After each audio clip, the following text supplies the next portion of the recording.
اور میرے بھائیو اللہ کی قسم، جس طرح آپ کے سامنے رکھا تھا کہ موت کی گھاٹی بڑی تلخ ہے، بڑے بڑے ولی اللہ اس آزمائش میں کئی مرتبہ فیل ہو جائیں گے، اور بڑے بڑے جن کو اللہ چاہے گا، بڑے بڑے گناہگار ایسے ہیں، بڑے بڑے گناہگار ایسے ہیں کہ جو آخری وقت میں سجدے کی حالت میں اللہ تعالیٰ روح قبض کر لیتا ہے، لا الہ الا اللہ کہہ رہا ہوتا ہے، روح قبض ہو جاتی ہے، حالت احرام میں ہو جاتی ہے، اللہ کی عطا بھی ہوتی ہے۔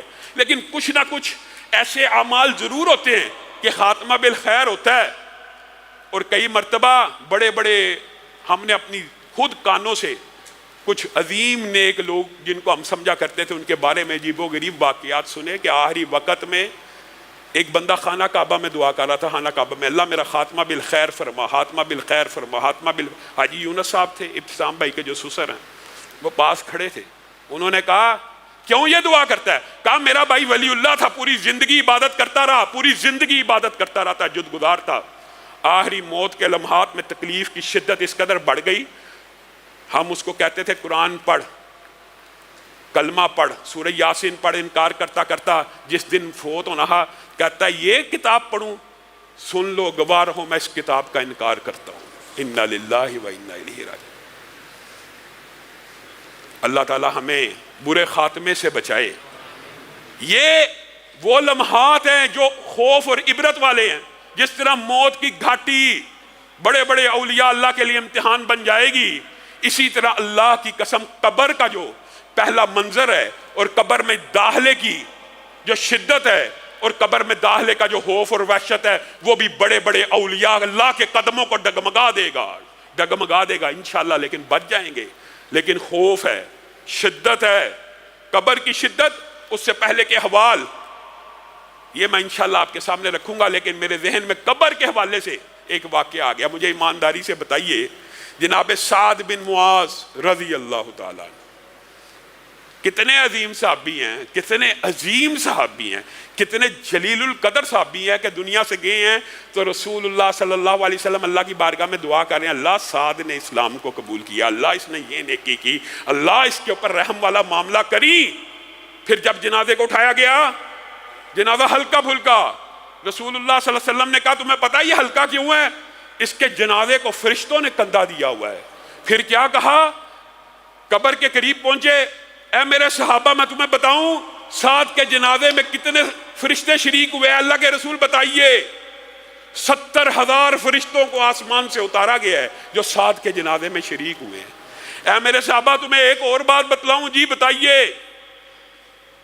اللہ تعالیٰ نے سعد کے اوپر رحمتوں کا بہت بڑا دروازہ کھول دیا ہے، اور میں تمہیں یہ خبر دوں کہ جس وقت سعد کی روح کو قبض کیا جا رہا تھا، اللہ رب العزت کا عرش بھی ہلنا شروع ہو گیا تھا۔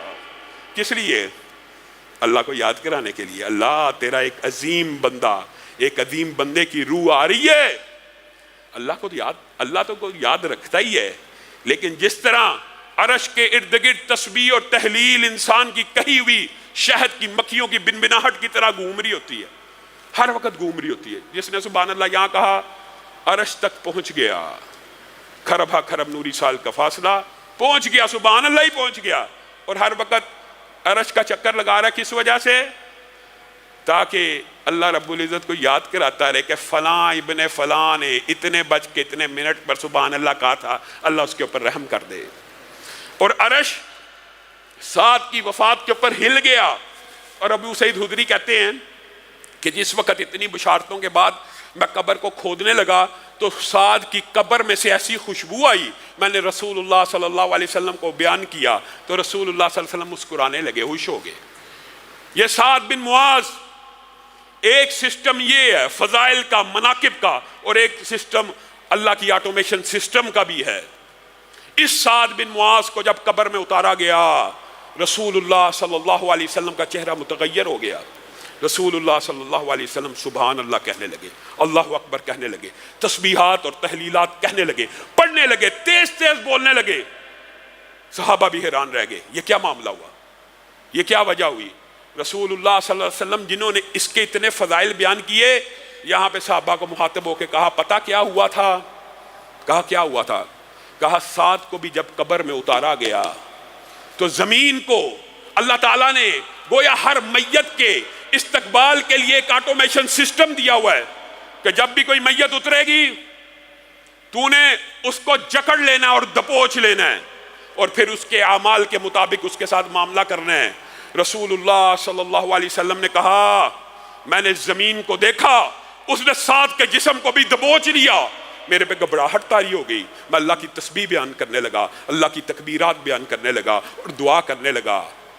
پھر میری دعا کی وجہ سے اور صحابیت کی وجہ سے سعد کے لیے قبر کشادہ ہو گئی۔ اور لوگوں، اگر قبر سعد کو بھی دبوچے گی تو دنیا کا کون ایسا بندہ ہے جو غافل ہے؟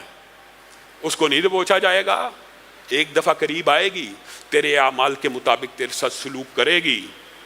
انکار کرنے والے انکار کرتے رہیں، ہمیں رسول اللہ صلی اللہ علیہ وسلم کی حدیث کے اوپر اسی طرح ایمان ہے جس طرح اس قرآن پاک کے اوپر ایمان اور یقین ہے، کیونکہ یہ قرآن پاک بھی رسول اللہ صلی اللہ علیہ وسلم کے ذریعے سے ہم تک پہنچا ہے۔